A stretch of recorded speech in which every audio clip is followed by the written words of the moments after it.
through in my life, and I have to share it. I have 2 kiddos. If you don't know me, you need breaks. You need breaks as a parent. Anyone needs a break, whether you're the primary parent, like stay-at-home parent, whether you're both working, everybody needs a break, no matter what your role is. And anytime it was time for my husband to do one of his things, he's a fisher, he likes, oh, good dog. Anyways, it was just always this struggle when my husband was gone. Like anytime that he would go, even just for a day trip on Saturday, I'd be like, you need to be home at this time. If he wasn't home, then I would freak out, and it was just not a good thing for us. And that's like literally been the case, I feel like, since we had our first. And maybe not with our first, but definitely with 2 kids, it's been a struggle. And it was because I've been like trying to be the cool wife, and like, oh, you go, I got it, I'm good, you go, take your time, whatever, because I want, that's what I want to do. I want to give that to my husband just like he gives it to me. But in that, like, judging myself for needing support, needing help, particularly when he goes on Saturdays, like I've now just realized, like, Saturday is my day that I need my time to, like, either be creative and, like, even just doing video editing or, like, something, just, like, nourish my soul. I need that on Saturdays. And instead of fighting myself and judging myself and being like, God, you suck, you are a shitty mom because you can't just figure this out, and I would even compare myself to my husband, like, well, he doesn't need help, so why do I need help? And we have completely different roles. I am the primary parent at this time.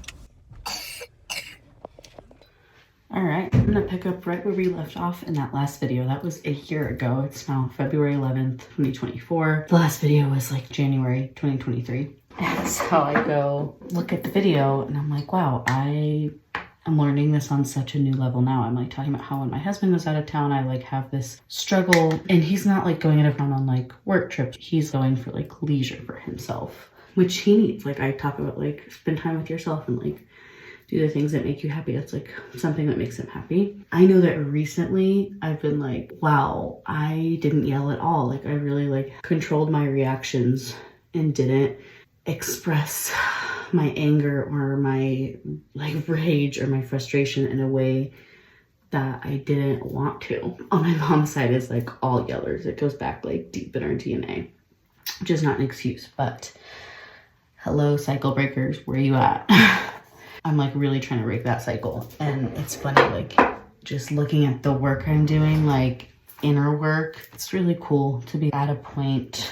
Like I thought that I was like, God damn, this is growth. And I was just like aware of my reactions, but I still didn't have the time between a stimulus and my reaction, like stimulus reaction. And now I've like really widened that time, which is something I've been intentionally doing for literal years since I became a mom, basically, which was 6 years ago. Look at that. I have my youngest son's first curls in my bathroom drawer. Anywho, all this to say, don't stop doing the work. I know it feels sometimes like we are working on ourselves and like nothing's changing. I don't know what other people do to work for, but like I want to feel my best. And when it's like, God damn, I keep having this thing happen and I'm so frustrated, like it is just so possible for there to be growth. You really just like have to keep doing it until you see that payoff. And I'm gonna be honest with you, it's gonna take time, especially if these are like deep rooted things within your family, or just like if they're deep. It's gonna take a minute. Dang it, that light just made it all grainy now. But yeah, sometimes it just feels like the work like isn't working. We're going and going and going and going, and like we're just not seeing any results. And so it's like, what's the point of even like working on myself if like I'm just gonna be the same? You do change though, you really do. And I have probably 30 journals. I've been journaling like deep since 2012. I used to like write songs when I was younger, but since 2012, I probably have like 30 journals. And I've been just journaling. I'm a big like planner girl. And so I've been doing those for years.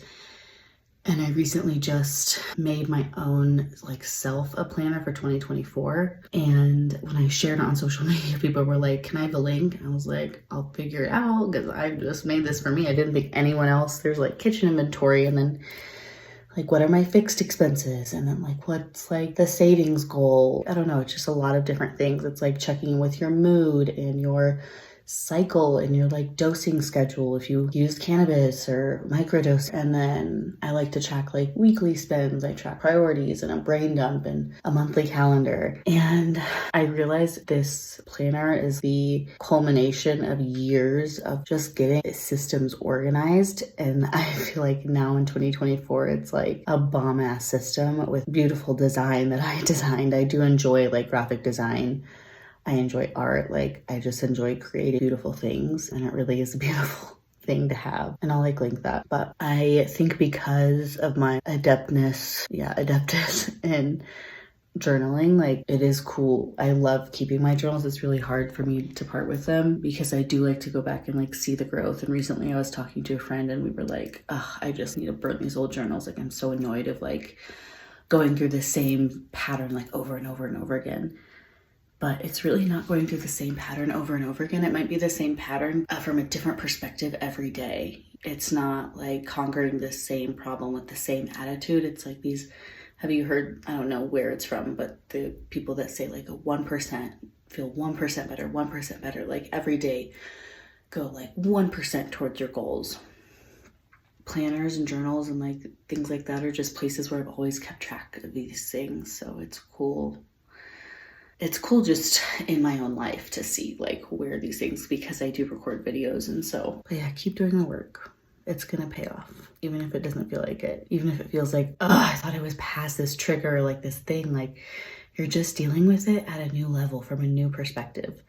So like, be gentle with yourself. Be kind, like speak to yourself how you would speak to like a niece or like, I don't know, your best friend, like someone you're like kind and compassionate to, your sister, your brother. Thank you so much for watching this video. I hope that it resonated with you. I hope that it was as fun for you to watch as it was for me to make it.